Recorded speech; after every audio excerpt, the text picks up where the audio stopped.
ሰላም ሰላም ውድ ተማሪዎችና የዚህ ቻናል ተከታታይ ቤተሰቦች ሰላማችሁ ይብዛ ያልኩኝ ወደ ዛሬ ትምህርት እገባለሁ። የዛሬ ትምህርታችን የ12ኛ ክፍል ጂኦግራፊ ትምህርት ዩኒት 3 የምንዳስስ ይሆናል። ዩኒት 3 ፊዚካል ጂኦግራፊ ኦፍ ኢትዮጵያ ኤንድ ዘ ሆርን። የመጀመሪያ ቶፒካችን የሚሆነው ሎኬሽን ኦፍ ዘ ሆርን ኦፍ አፍሪካ። ሆርን ኦፍ አፍሪካ ብለን የምንጠራው የዓለማችን ክፍል በየትኛው ሎኬሽን ላይ ይገኛል? አብሶሉት ሎኬሽን ወይስ ሪላቲቭ ሎኬሽን? ሁለቱንም የምንዳስስ ይሆናል ማለት ነው። ሎኬሽን ኢዝ a place or a point where an object lies or faces። ሎኬሽን ማለት የአንድ ኦብጀክት ወይንም የአንድ ነገር መገኛ ማለት ነው። ሎኬሽን ኦፍ a given place is dichotomized into two. These are የአንድ ቦታ መገኛ በሁለት መንገድ ይከፈላል። እነዚህም አብሶሉት ሎኬሽን ወይንም ጂኦግራፊክ ሎኬሽን ኤንድ ሪላቲቭ ሎኬሽን ኤንድ ቪሲናል ሎኬሽን ብለን በሁለት እንከፍላቸዋለን ማለት ነው።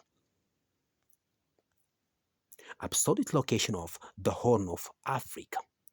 አብሶሉት ሎኬሽን ኢዝ ኤክስፕረስድ ኢን ተርምስ ኦፍ ኔትወርክ ኦፍ ላይንስ ኦፍ ፓራላልስ ኤንድ ሎንጊቱድስ። ፓራላልና ሎንጊቱድ በሚባሉ የሀሳብ መስመሮች የሚገለጽ የአንድ ቦታ መገኛ አብሶሉት ወይንም አስትሮኖሚካል ሎኬሽን ይባላል። ፓራላልስ 0 to 90 ዲግሪ ኤንድ ሎንጊቱድስ ኤክስቴንዲንግ ፍሮም 0 to 180 ዲግሪ። ፓራላል ብለን የምንጠራቸው መስመሮች ከ0 እስከ 90 ዲግሪ ሲለቁ፣ ሎንጊቱድ ብለን የምንጠራቸው መስመሮች ደግሞ ከ0 እስከ 180 ዲግሪ ይለካሉ ማለት ነው። ኢኩዌተር ባይሴክት ዘ ኤርዝ ኢንቱ ኖርዘርን ሄሚስፌር ኤንድ ሳውዘርን ሄሚስፌር። ኢኩዌተር ብለን የምንጠራው ረጅሙ የምድር ወገብ ብለን የምንጠራው መስመር ነው። ይሄ መስመር የመሬትን ክፍል ወደ ሰሜን ንፍቀ ክበብና ደቡብ ንፍቀ ክበብ የዓለማችን ክፍል ለሁለት ይከፍለዋል ማለት ነው። ፕራይም ሜሪዲያን ሰፓሬት ዘ ኤርዝ ኢንቱ ዌስተርን ኤንድ ኢስተርን ሄሚስፌር። ፕራይም ሜሪዲያን ብለን ደግሞ የምንጠራው ሎንጊቲዩድ የመሬትን ክፍል ወደ ምዕራብና ምስራቅ ብሎ ይከፍለዋል ማለት ነው። ፕራይም ሜሪዲያን ጂኤምቲ ተብሎ ይጠራል፣ ወይንም ግሪንዊች ሚን ታይም ወይንም ኢንተርናሽናል ዴት ላይን፣ የዓለማችን የሰዓት አቆጣጠር መነሻ ነጥብ ተብሎ ይጠራል። ሆርን ኦፍ አፍሪካ ኢዝ ላይስ ወይም ሆርን ኦፍ አፍሪካ ብለን የምንጠራው የዓለማችን ክፍል የሚገኘው ከ18 ዲግሪ ኖርዝ እስከ 1 ዲግሪ ሳውዝ እና ከ33 እስከ 51 ዲግሪ 24 ሚኒት ኢስት ላይ የምናገኘው ይሆናል።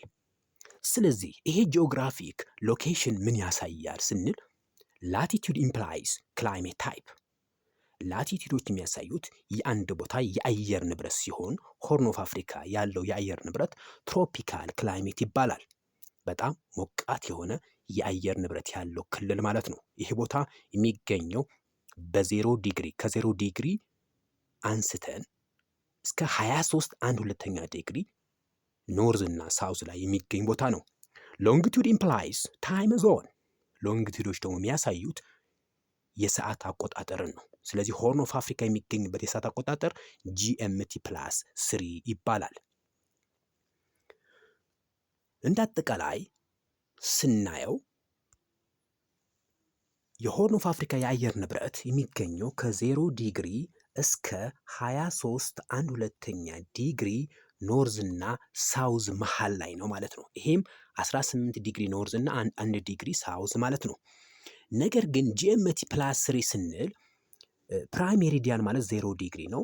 ከዛ ከፕራይም ሜሪዲያን ቀጥሎ 15 ዲግሪ 30 እያልን እንከፍለዋለን ማለት ነው። ከዛ 45 ዘን 60 ይገኛል ማለት ነው። እንግዲህ ከ33 እስከ 51-24 ዲግሪ መሃል ያለው ልዩነት 3-15ቶች ይኖሩታል ማለት ነው። 15 30 45 እንዲሁም 60 በዚህ መሃል ነው የሚገኘው። ስለዚህ በዚህ መሃል 3 ሙሉ 15ቶች አሉ ማለት ነው። ስለዚህ ከዜሮ ከፕራይም ሜሪዲያን ተነስተን ወደ ኢስት ከሄድን አንዳንድ ሰዓት እንጨምራለን፣ ወደ ዌስት ከሄድን ደግሞ አንዳንድ ሰዓት እንቀንሳለን ማለት ነው። ያ ማለት 15 ዲግሪ ማለት አንድ 1 ሃወር ነው ማለት ነው። 15 ዲግሪ ኦፍ ሎንጊቱድ ኢምፕላይስ 1 ሃወር። ስለዚህ የሆርን ኦፍ አፍሪካ የሰዓት አቆጣጠር GMT +3 ይባላል። ፕላስ የሆነበት ምክንያት ቦታው በሚገኘው በኢስት በኩል ስለሆነ ነው። በዌስት ቢሆን ማይነስ ነው የምናደርገው፣ በኢስት ከሆነ ደግሞ +3 እናደርጋለን ማለት ነው። ያ ማለት ከዜሮ በስተ ኢስት እና ከዜሮ በስተ ዌስት ማለት ነው። እንግዲህ ሆርን ኦፍ አፍሪካ ብለን የምንጠራው የአፍሪካ ክፍል ይሄ ቦታ ነው ማለት ነው። እንግዲህ እነማንን ይይዛል? ኤሪትሪያ፣ ጅቡቲ፣ ሶማሊያ እና ኢትዮጵያ ይይዛል ማለት ነው። እንግዲህ የአፍሪካ ቀንድ ሀገራት የሚባሉት እነዚህ አራቱ የአፍሪካ ሀገሮች ናቸው ማለት ነው። ኢትዮጵያ፣ ኤሪትሪያ፣ ጅቡቲ ኤንድ ሶማሊያ ይሆናሉ። እንግዲህ ይሄ ቦታ ሎኬት የሚደረገው ከ18 ዲግሪ አንስተን እስከ 1 ዲግሪ ሳውዝ እንዲሁም ከ33 ዲግሪ ኢስት እስከ 51 ዲግሪ ኢስት ኤክስቴንድ ያደርጋል ማለት ነው። በቀጣይ የምናየው ደግሞ ሪላቲቭ ሎኬሽን ኦፍ ሆርን ኦፍ አፍሪካ፣ የአፍሪካ የሆርን ኦፍ አፍሪካ አንጻራዊ መገኛ ማለት ነው። ሪላቲቭ ሎኬሽን ኤክስፕሬሲንግ ዘ ፖዚሽን ኦፍ ፕሌስ ኢን ተርምስ ኦፍ ላንድ ማስ ኤንድ ዋተር ቦዲስ፣ የአንድ ቦታ መገኛ ከመልክዓ ምድራዊ አቀማመጥ አንጻርና ከውሃ አካላት አንጻር የምንገልጸው ማለት ነው። ስለዚህ ሆርን ኦፍ አፍሪካ የሚገኘው ኢንዲያን ኦሽን ኢን ደ ሳውዝ ኢስት፣ ሬድ ሲ ኤንድ ገልፍ ኦፍ ኤደን ኢን ደ ኖርዝ ኢስት፣ ኬንያ ኢን ደ ሳውዝ፣ ሱዳን ኢን ደ ኖርዝ ኤንድ ዌስት ላይ ይገኛሉ ማለት ነው። ለምሳሌ ሆርን ኦፍ አፍሪካ ይህን አንድ ሴንተር ብንወስድ ይሄ ቦታ ሆርን ኦፍ አፍሪካ ቢሆን ሆርን ኦፍ አፍሪካ ይሄ ቦታ ቢሆን ከዚህ ቦታ በስተ ሳውዝ ኢስት ያለው ኢንዲያን ኦሽን ነው ማለት ነው። በስተ ኖርዝ ኢስት ያለው ደግሞ ሬድ ሲና ገልፍ ኦፍ ኤደን ይሆናሉ። በስተ ሳውዝ ደግሞ የምናገኘው ኬንያ ትሆናለች። በስተ ኖርዝ እና ዌስት ደግሞ የምናገኘው ሱዳን ትሆናለች ማለት ነው። እንግዲህ ይሄ ሪላቲቭ ሎኬሽን ወይንም አንጻራዊ መገኛ ተብሎ ይጠራል። እንግዲህ አፍሪካ ውስጥ ወይም ሆርን ኦፍ አፍሪካ ውስጥ አንድ ታዋቂ የሆነ ተቋም አለ። ይህ ተቋም ኢንተርገቨርንመንታል ኦቶሪቲ ኦን ዴቨሎፕመንት ተብሎ ይጠራል፣ ወይም ኢጋድ ተብሎ ይጠራል። ኢዝ ኤ ሪጂናል ኦርጋናይዜሽን ኦፍ ሆርን ኦፍ አፍሪካ። የሆርን ኦፍ አፍሪካ ወይም የእነዚህ አራቱ ሀገሮች በዋናነት መስራቾቹ እነዚህ አራት ሀገራቶች ቢሆኑም በውስጡ ብዙ ሀገራቶች ይይዛል። ስለዚህ የእነዚህ ሀገራቶች ክልላዊ ተቋም ነው ማለት ነው። ዋና ዓላማ ፕሮሞት ኢኮኖሚያዊ ትስስርን ማጠናከር፣ ፖለቲካዊ ትስስርን ማጠናከር፣ ሶሻል ኮኦፐሬሽን ማህበራዊ ትስስርን ማጠናከር ይሆናል ማለት ነው። እንግዲህ ኢጋድ ብለን የምንጠራው ዋናዎቹ ጠንሳሾች እነዚህ ቢሆኑም ኤርትራ፣ ጅቡቲ፣ ሶማሊያ እና ኢትዮጵያ ቢሆኑ እነዚህ ሀገሮች በህብረትነት ወይንም እነዚህ ሀገሮች በአባልነት ይዘዋል።